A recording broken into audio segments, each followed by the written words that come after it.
Episode 237. Today, we're going to be talking about some standouts in last night's overtime matchup between Toronto and Pittsburgh. And William Nylander ended up getting the OT winner in this game.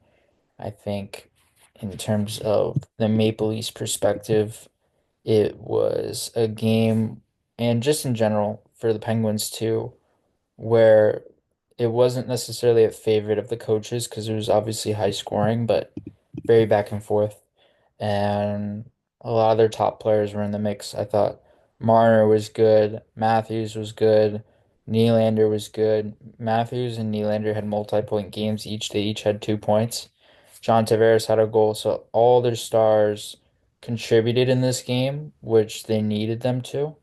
And then outside of that, they got a lot of scoring from, I wouldn't say some of their depth guys, but some of their key players who aren't necessarily superstars on their team, like Matthew Nyes, who's had a really good season, Max Domi, Pontus Holmberg was good, that Jake McCabe was good, Bobby McMahon was good, Nick Robertson, Connor Timmins, like those guys who they're not superstars, but they contribute and they add to the lineup in their own respective ways. And that was really noticeable when watching Toronto, just the overall depth that they had and the depth that they had in their scoring was really interesting to watch throughout the game.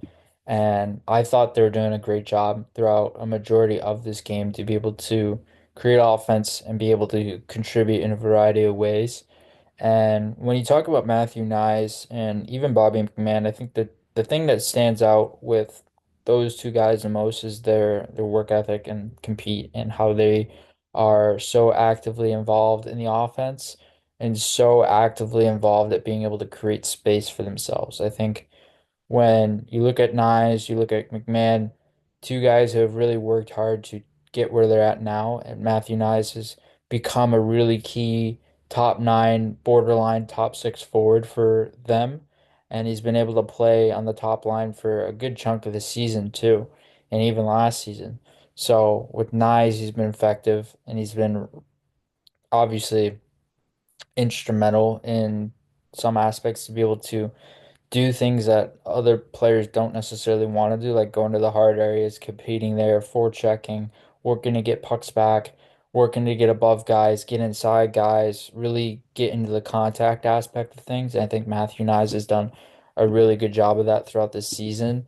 And the other thing is how they get a lot of good goaltending. And I think throughout this game, Joseph Woll was really noticeable again, and he made a good chunk of saves too. He had 29 saves on 34 shots.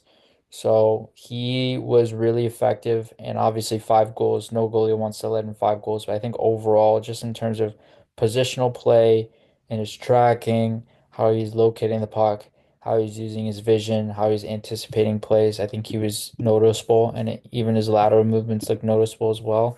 And as for Pittsburgh side, Rickard Rakell was one of the most notable players in this game, the only player in this game who had a multi-goal game. He had 2 goals and he was really effective around the net, really effective shooting from range, really effective at creating sustained shot attempts and being able to create shot volume out of that.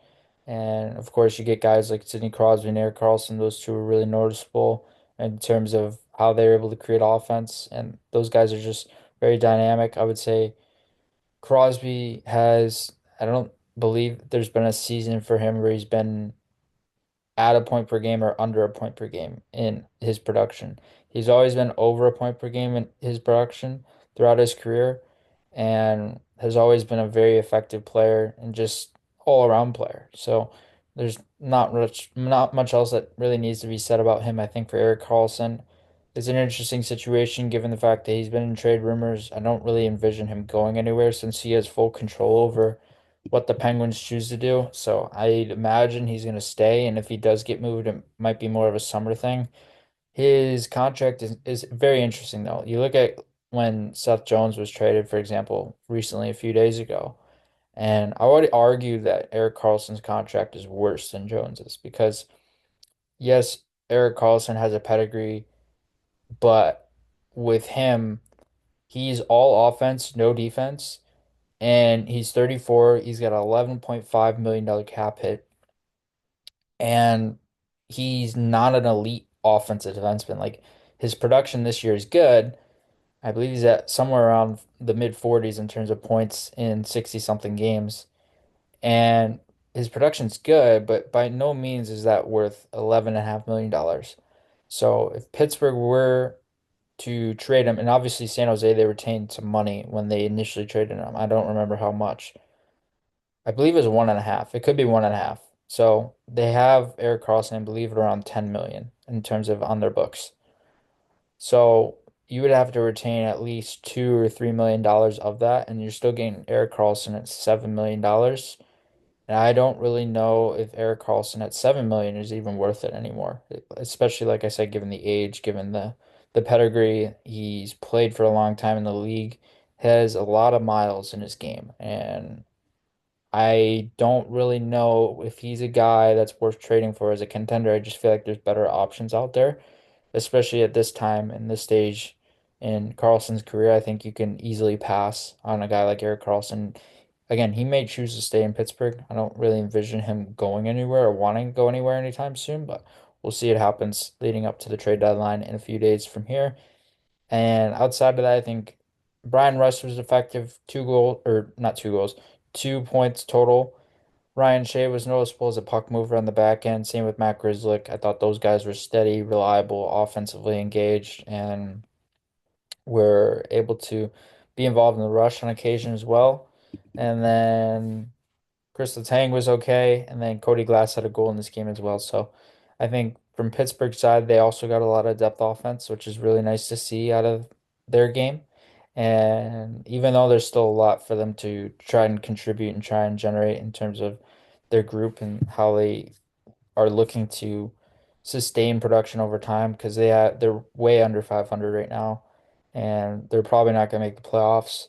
And it's just going to be an interesting situation to see what Pittsburgh does and how they adapt come the trade deadline as well.